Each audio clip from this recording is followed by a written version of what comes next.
In the Gospel of Luke chapter 5, the Jewish religious leaders come and they ask why the disciples of John the Baptist and the disciples of the Pharisees are very rigorous about keeping the prescribed regimen of fasting and of prayers, making specific prayers, and yet they say, why don't your disciples, Jesus, why don't they do these things? And Jesus first explains it by saying that you can't expect the groomsmen at a wedding to fast while they're still at the reception with the groom, Jesus being the groom in the analogy. He's like, you don't really expect these guys to be doing all these sort of ascetic religious practices when the groom is with them, right? Because this is our intense time together, this period where Jesus is down here walking the earth, right, with people, with friends. And then he goes on to give a couple more analogies to explain why his disciples don't practice this strict asceticism of fasting and prayer as the disciples of John and the disciples of the Pharisees. He gives an analogy about an unshrunk piece of cloth being sewn onto a garment that's already used, that's already been shrunk, and how that doesn't work.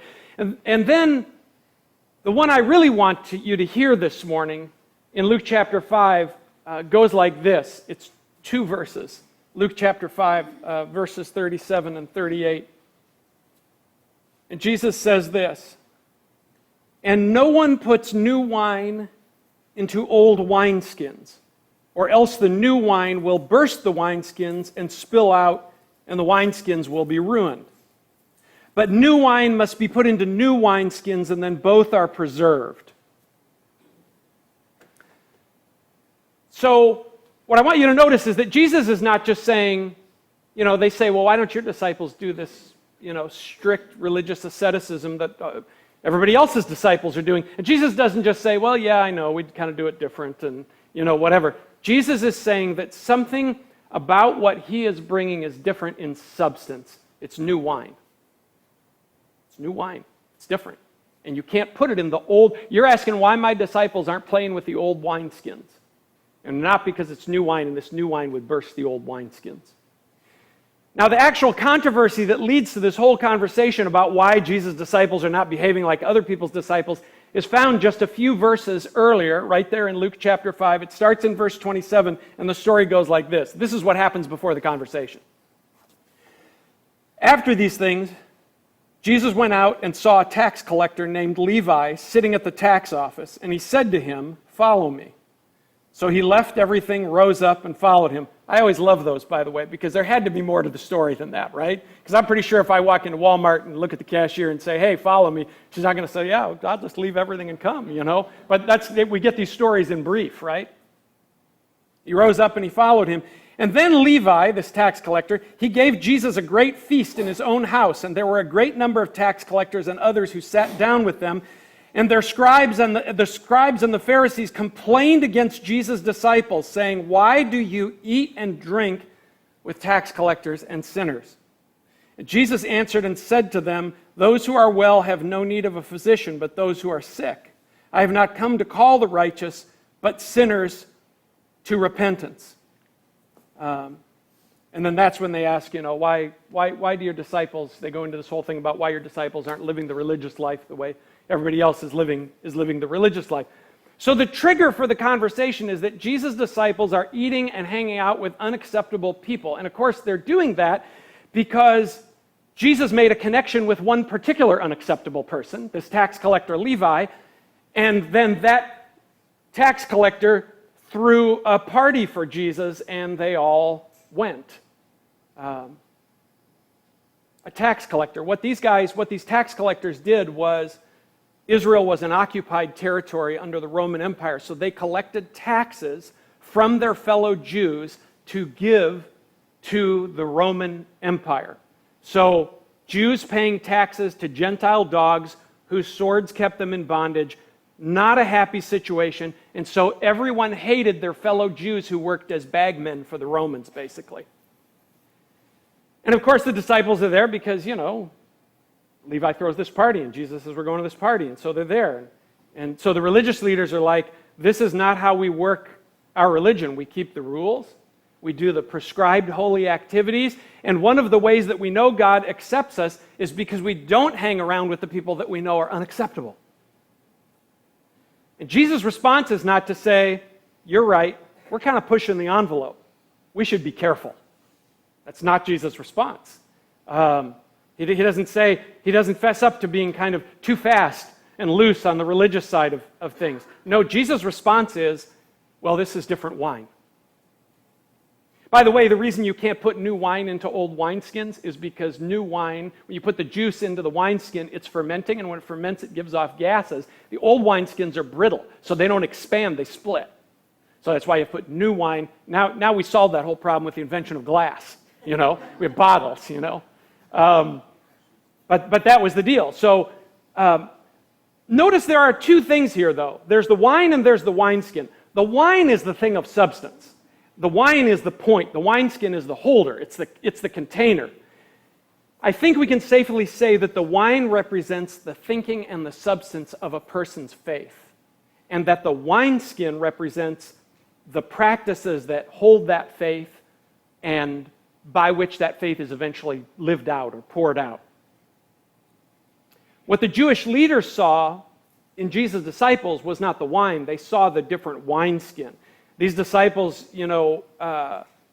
over here are following all these rigorous ascetic fasting and praying practices, and then they looked over and they saw that Jesus' disciples are eating with and hanging out with unclean people, which was serious business, because the idea was that if you hung out with people who were considered unclean before God, it was catching. It would rub off on you. I mean, literally to the point, like if you remember in Luke 7, the woman who washes Jesus' feet, and the Pharisees are saying to each other if he knew what kind of woman was touching him. Because when she touched Jesus, if she was unclean and she touched Jesus, or Jesus touched her, then Jesus would be unclean before God. So this was serious business. So what they saw was this different behavior. They're hanging out with these people. They're not doing the religious stuff they're supposed to do, and they're hanging out with the wrong people, these unclean people. They saw the wineskin. And Jesus' explanation is that the wineskin of his disciples' behavior is different because what he'd given them, the very substance of their faith, was different wine. So it's going to result in it's got to go into a different kind of wineskin. It's going to look different. You're familiar with the phrase paradigm shift, yes? The reason you have these four Gospels in the New Testament, Matthew, Mark, Luke, and John, is not because Jesus came and said, yep, I'm another Jewish teacher here to teach you how to do your religion with greater devotion. You have these Gospels, Matthew, Mark, Luke, and John, because what Jesus brings is a paradigm shift. It's something it's something that people didn't see coming. It's something that didn't fit in their old constructs of thinking about their religion. And so Jesus comes and he does this different thing, and it's radical, and it changes people's thinking, and it changes people's lives, and the story has to be told and retold so that more people can get in on it. And so that's why you have these Gospels, not because Jesus is just like, yeah, I'm going to try to get you to do the Jewish religion thing better. Jesus says, no, I'm coming with something different. Something very different. The early Christians were drinkers of this new wine. They said, oh, the rich and the poor can be in equal relationship? That was a radical thought in the first century world. It's still a radical thought today. They can be in the same community, the same church gathering. Jew and Gentile can stop hating each other because they're all humans loved by God. And it's not you can hate your enemies, it's love your enemies. And they understood it's not what food you eat or what rituals you perform or what holy days you keep or just a religion of rule keeping. Jesus taught them that the main action was in the heart, who you become, and the rest flows out from there. And they knew that the new wine was not God at a distance saying, keep my rules, because I think that's how it felt to most first century Jews. I think that's how it feels to a lot of modern Christians. God's at a distance and he's saying, keep my rules. But they knew that that wasn't the deal, but that this was a God who, in the words of Jesus, would come and make his home in you, who would come and live in you. This was their paradigm shift. This was the new wine that no one had ever imagined, and it was radical. Everybody's equal. The point is love. God's not far off sending memos about keeping his rules. He's coming and dwelling in you to make you new. I just want you to try to kind of get that picture this morning. That nobody imagined this kind of God. And nobody imagined that God would teach these things and lead people in these ways. And it was enlightening for people. It was freeing. It was a whole new way to see themselves and to see other human beings and to understand the world in which they lived and the point of the lives that they were living. But I've been thinking a very sobering thought lately, which is that the landscape of modern Christian faith has fallen into the very same mentalities that Jesus encountered in the religious landscape of first century Palestine. That's a very sobering thought. What do you mean by that, Pastor Fran? Well, the ardently religious people of Jesus' own time, they loved to argue about their beliefs, their doctrines. They had endless arguments about their doctrines, and they were always arguing about some moral issue, usually ones they'd been arguing about for at least decades, like when they come to Jesus and they say, so if this woman is married to this guy and the guy dies and she marries his brother and then he dies and she marries his brother, and it goes on until there's 7 brothers and she's been married. So after the resurrection, who's she going to be married to? If I was Jesus, I'd be like, I don't know. Like, that's your big question, right? You know, because that's your big question, right? And they saw rule keeping as the basis of their relationship with God, and they disdained a lot of people that they considered unclean, and they were continually worried about becoming unacceptable to God themselves, and they were involved in a culture war against the Romans, and many of them believed that getting their hands on the same kind of power the world operates by, or some kind of alliance with power, would bring about the kingdom of God. We're really wrestling with power questions today in our culture and among Christians, how Christians think about power. So among first century Jews, there was the group that said, it's going to take violence, which some Christians have been saying lately, by the way. It's going to take violence. So those guys were called the Zealots. One of them became a disciple of Jesus. Probably later more became disciples of Jesus. But they went around, snuck up on Roman outposts and slit the soldiers' throats. This is absolute overt power. This is how we're going to do this. Then you had the Sadducees who said, the way to get the power is to make an alliance with the Romans. So they were the suck-ups with the Romans. The Pharisees, they were the ones who said, well, we just got to be moral enough, because if we're moral enough, God will come with his own power and he'll obliterate these Romans once he sees that we're living holy enough lives. So everybody was playing with the power paradigm, just in different ways. And then Jesus shows up and he says, what if we got our view of God's heart straightened out, dealt with the fears and motives of our own hearts and the question of what we really desire, and then we loved other people? What?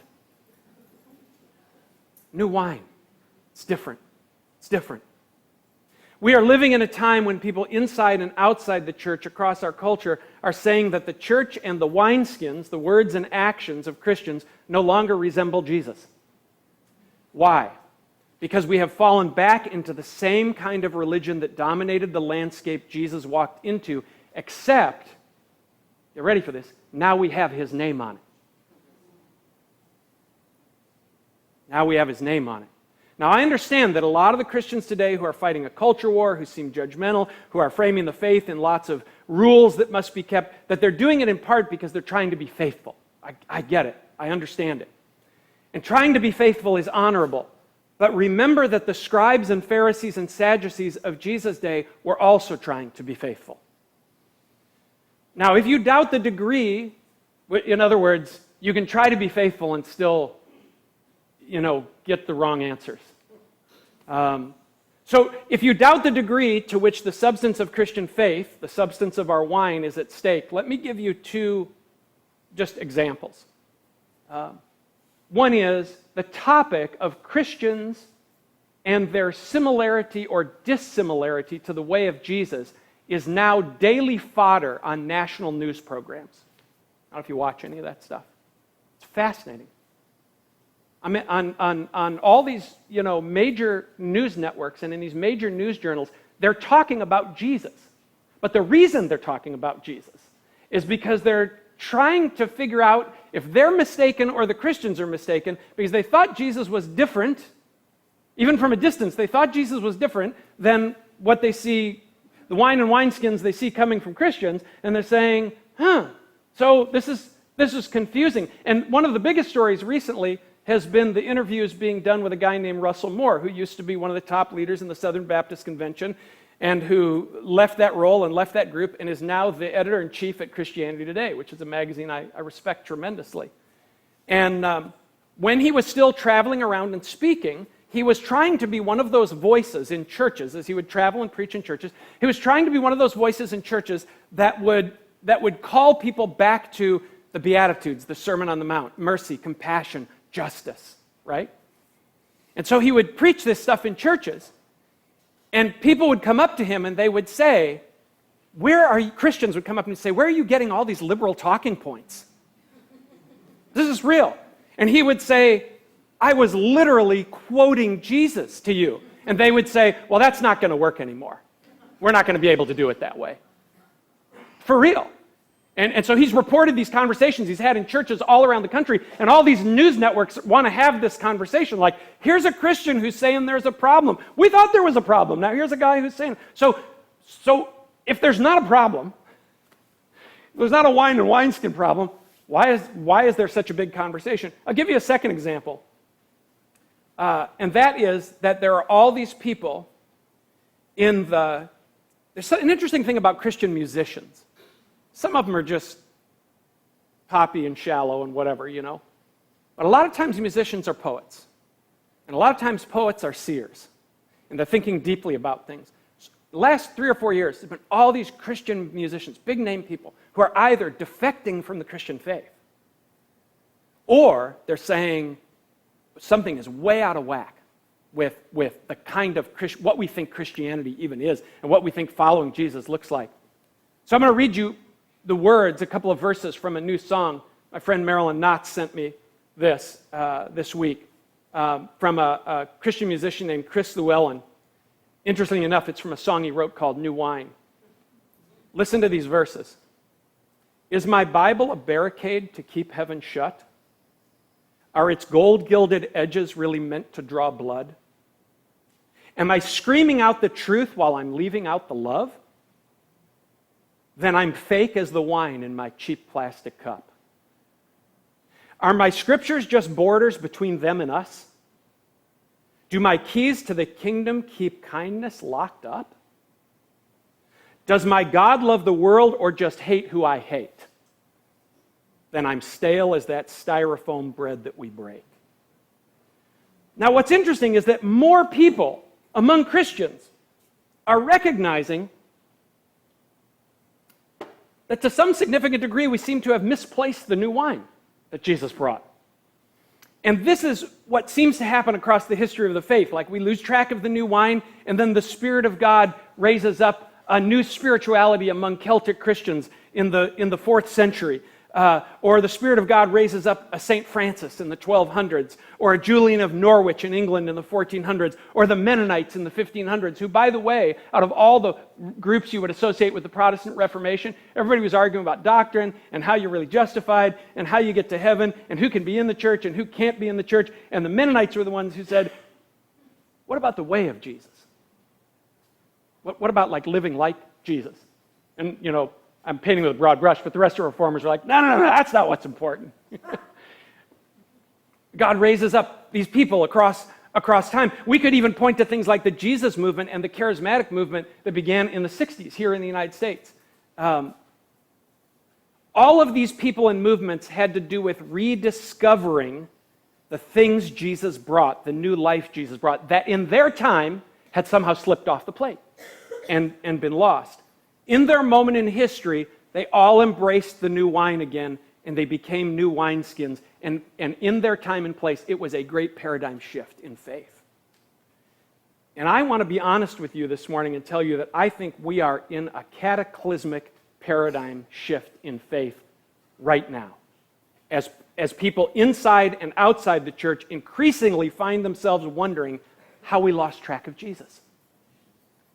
And of course, there are many in churches who are very skeptical of all this talk about returning to the heart of God that we find in Jesus, because they believe that Jesus is in their culture war efforts and in their judgment, and that Jesus is against all the people that they're against, and that the way that they define the Christian faith is the kind of faith that Jesus absolutely wants them to have.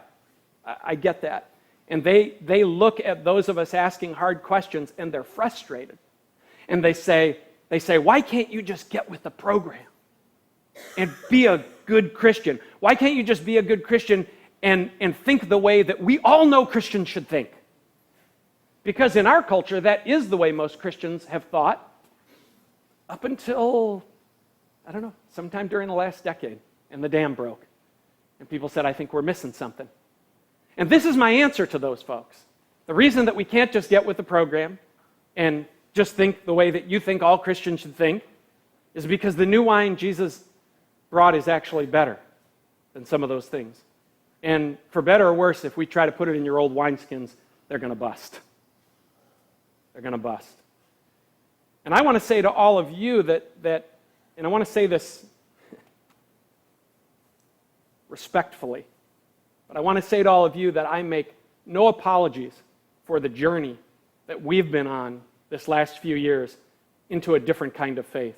I believe at LifeSpring we are recognizing the moment of God's visitation, and that we are right in the middle of a shift that is absolutely a move of God to renew a more authentic Christian journey and a more authentic Christian community in the midst of our broader culture. So let me just end by giving you a few things that I think characterize the fresh wineskin of the faith God is restoring in this time. I'm going to give them to you short, without much commentary, except maybe on one. You know how that goes. See, because I don't know what the fresh wineskin looked like in the time of St. Francis exactly, or in the time of the Mennonites. I know what it looks like now, I think. And I'm just going to share with you a few things that I think characterize it. So I'm going to give these all to you as fresh wineskin people. They do this, they focus on this, they seek this. So here it is, for better or worse. Fresh wineskin people seek to receive the reality that we are swimming in an ocean of the grace of a God who will never let us go, and so they seek to recognize and reject being motivated by fear. A lot of the hubbub you see out there coming from Christians in our culture, it's very terrified. You say, Pastor Fran, are you afraid of what's going on around you? I'm not afraid, because I'm being held in the grace of a God who's never going to let me go, and he's beautiful and he's good. So whatever I understand or don't understand, and however we have to navigate it, it's okay. I'm in a boat that's not going to sink. Second, fresh wineskin people are less concerned with perfect beliefs and being right. Not that beliefs don't matter, but they're less concerned with perfect beliefs and being right than they are with discerning the heart of God so wondrously made known to us in Jesus. I don't care if God gives me an A on my theology paper. I want to become free and whole and good like Jesus, for my sake and for the sake of everyone around me. Third, fresh wineskin people focus on what Jesus taught about how everything starts in the heart. So what we think, the motives we have, the way we navigate the arenas of desire, of loss, of pain, of fear, these are the things that shape who we are. Fresh wineskin people know that. Religion is not an external thing. It is first and foremost a heart thing. Fresh wineskin people believe that God is love and that everything else about God, even his corrective hand toward us, is motivated by his desire to make us free, good, and whole forever. It's not God is love and he's some other things. It's like this. God is love. This is New Testament. This is Bible, people. God is love. And then everything else you can think about God has to fit in under that. Period. No ifs, no ands, no buts. Fresh wineskin people reject the Christian theology that sees human beings as worthless sinners, and they see the value of every human being. So I recently was at a funeral, and I had just met a gentleman who was also a Christian, and the funeral was here, so he was asking me, because I'm the pastor here, so tell me about your church. What's your church about? So, I very gingerly tested the waters, kind of telling him who we are as a church. And he came back and he said, okay, He said, here's the deal. He said, anybody can tell me 2 things they believe, and I'll tell them everything else about what they believe and what's going on there. And I'm like, okay. He said, first thing is God's holy, he's way up here, and he's almost untouchable. And the second thing is that I'm a worthless sinner and you're a worthless sinner. And I stood there and I thought, I'm trying to be polite, it's a funeral. But here's what I thought to myself. I thought, I couldn't disagree with you more if my life depended on it. See, the oldest story in the Bible isn't the story of our sin. We are sinners. We're messed up. We got all kinds of crazy ideas in our head. We've become afraid. It leads us to do all sort of stupid things in our relationships and in life. And that's the journey, is God's changing us. He's making us new. But that's not the oldest story in the Bible. The oldest story in the Bible is when God created a man and a woman, and he looked down upon them, and he didn't just say it was good like all the other things he created. He looked down on them and he said, it is very good. And I'll tell you, my faith is way more fruitful now that I look at people and I see their glory and their beauty and the wonder of who they are underneath the messes. Sure, the messes are real. I got messes, you got messes. But we reject that kind of theology. Jesus stood in front of a crowd of people on a hillside, looked them in the eyes and said, you are the light of the world. They must have been like, is he talking to us?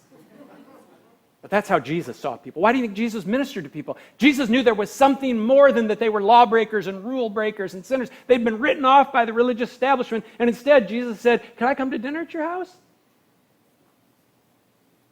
Fresh wineskin people read and love the Bible to find the new wine, the good news, the transforming journey, not to become dissectors and obeyers of texts who, in the words of Jesus, describing the Pharisees, strain out gnats and end up swallowing camels. When the New Testament tells us that Jesus is the word God has spoken, we believe that. Jesus is what God has to say. Fresh wineskin people reject the idea that embracing the kind of dominating, coercive power the world moves by will accomplish God's work of bringing about the kingdom of God. And fresh wineskin people reject and resist all attempts to take Christians and Christianity into political captivity. And yes, I'm saying what you think I'm saying. Or to make the faith a servant of political platforms or any country's nationalism. Kingdom of God is an everybody thing. And lastly, fresh wineskin people don't believe that love is one more thing on a list of good Christian practices. They believe love is the answer for our hearts, and it's the end game for which we are here. And for this reason, they know the table of love is open to everybody, and they prefer mercy over judgment, and they are ever widening the circle, always beckoning people to draw near to the fire, to come and gaze with them on the sunrise, always inviting people into the safety and goodness of the community which itself is defined by all this good new wine. And those are just a few. So I would say to you this morning, welcome to a new kind of faith. May it captivate our hearts, and may we never, ever, ever go back. And I'm just going to end, I think appropriately, by pouring you a small glass from Philippians chapter 4, verse 8. And so finally, my brothers and sisters, whatever things are true, whatever things are noble, whatever things are just, whatever things are pure, here it is, whatever things are lovely, whatever things are of good report, if there's anything we could call virtuous or anything we would say is worth praising, think on these things.